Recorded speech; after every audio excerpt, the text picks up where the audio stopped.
লাবণ্যকে বাঁচিয়ে এবার রুডি ও কুন্তলাকে উচিত শিক্ষা দিল সূর্য আর দীপা। হ্যাঁ বন্ধুরা, এমনটাই দেখতে পাবো আমরা অনুরাগের ছোঁয়া ধারাবাহিকের আগামী পর্বগুলোতে। দীপা যখন সূর্যকে আগের স্মৃতি মনে করানোর চেষ্টা করে, সমস্ত ঘটনা সূর্যকে খুলে বলে, ধীরে ধীরে সূর্য সমস্ত স্মৃতি ফিরে আসে। সূর্য দীপাকে চিনতে পেরে জড়িয়ে ধরে আর বলে যে তুমি এতদিন কোথায় ছিলে? আমি তোমাকে পাগলের মতো খুঁজে বেরিয়েছিলাম, তুমি কেন আসোনি আমার কাছে? আমি তোমাকে ছাড়া ভালো থাকতে পারি না, তুমি তো জানো। দীপা যখন দেখতে পারে যে সূর্য সমস্ত স্মৃতি ফিরে এসেছে তখন খুবই খুশি হয়ে যায় আর বলে যে ডাক্তারবাবু, আপনার সব কিছু মনে পড়ে গেছে। তখন সূর্য বলে যে আমার সব কিছুই মনে পড়ে গেছে, এখন আমি তোমাকে আমাদের বাসায় নিয়ে যাব। এতে করে দীপা দ্বিমত পোষণ করে, বলে যে আমি ওই বাড়িতে ফিরবো না। সোনা আমাকে এখনো ভুল বুঝে আছে, ও আমাকে বিশ্বাস করে না, ও আমার মুখও দেখতে চায় না। সূর্য তখন বলে যে সেটা আমি দেখে নেব, কিন্তু তোমার অধিকার তুমি ছাড়বে কেন? যে ওই বাড়িতে থাকতে পারবে না সে ওই বাড়ি থেকে চলে যাবে, তুমি ওই বাড়িতেই থাকবে। এই বলে দীপাকে নিয়ে সেনগুপ্ত বাড়িতে হাজির হয় সূর্য। বাড়ির সকলে যখন দীপার সাথে সূর্যকে দেখতে পায় তখন ক্ষিপ্ত হয়ে যায়।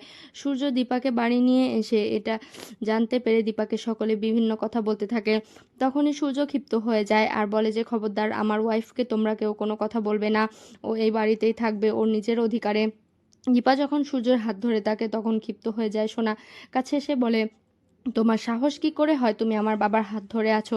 জোর করে যখন হাত ছাড়ানোর চেষ্টা করে তখন সোনার উপরে বিরক্ত হয়ে সোনাকে বলে, তোমার সাহস কি করে হয় তুমি আমার সামনে দাঁড়িয়ে আমার স্ত্রীর গায়ে হাত তুলছো? সোনা তখন বলে, এই মহিলার জন্য তুমি আমাকে বকছো বাবা, তুমি ভুলে গেছো এই মহিলা কিন্তু আমার রুডিকে মেরে ফেলেছে। সূর্য তখন বলে, আমি কিছুই ভুলিনি, আর তোমার রুডিকে কখনো মারা যায়নি। কুন্তলা এসব কথা শুনে বলেছে যে ওই দীপা সেনগুপ্তই সবটা করেছে, সূর্যকে সব কিছু জানিয়েছে। তবে ওই ওষুধের প্রভাব এত তাড়াতাড়ি কেটে যেতে পারে কিভাবে, এটা তো সম্ভব নয়। সূর্য স্পষ্ট জানিয়ে দেয় আজ থেকে দীপা এ বাড়িতে থাকবে, যদি কারো সমস্যা হয় তাহলে সে এ বাড়ি থেকে বেরিয়ে যেতে পারে। দীপাকে নিয়ে ঘরে চলে আসে সূর্য। তখন এই লাবণ্য যে মিসিং সেটা সমস্ত কথাই সূর্যকে দীপা বলে দেয়। সূর্য তখন বলে, এবার লাবণ্যকে আমাদের প্রথমে খুঁজে বের করতে হবে, তারপরে ওই রুডি ও কুন্তলাকে উচিত শিক্ষা দেব। স্টোর রুম খুলে সেখানে লাবণ্যকে দেখতেই সকলে চমকে যায়। লাবণ্য তখন দীপাকে এসে জড়িয়ে ধরে আর বলে যে ভালো মা, তুমি এসেছো, আমি তোমাকে কত খুঁজেছি। লাবণ্য চাচা দেখেছে যে ওই ডরথি যে রুডি, তার সমস্ত কথাই দীপাকে খুলে বলে। লাবণ্যকে নিয়ে তখন কুন্তলার মুখোমুখি হয় সূর্য। কুন্তলাকে বলে যে আপনার সাহস কি করে হয় এই ছোট্ট মেয়েটার সাথে এরকম করার? এতে করে কুন্তলা একটু ভয় পেয়ে যায়। রুডি কিছু বুঝে ওঠার আগেই তার নকল চুল ধরে সূর্য টান দিতেই নকল চুল খুলে পড়ে যায় আর সত্যটা সকলের সামনে বেরিয়ে আসে।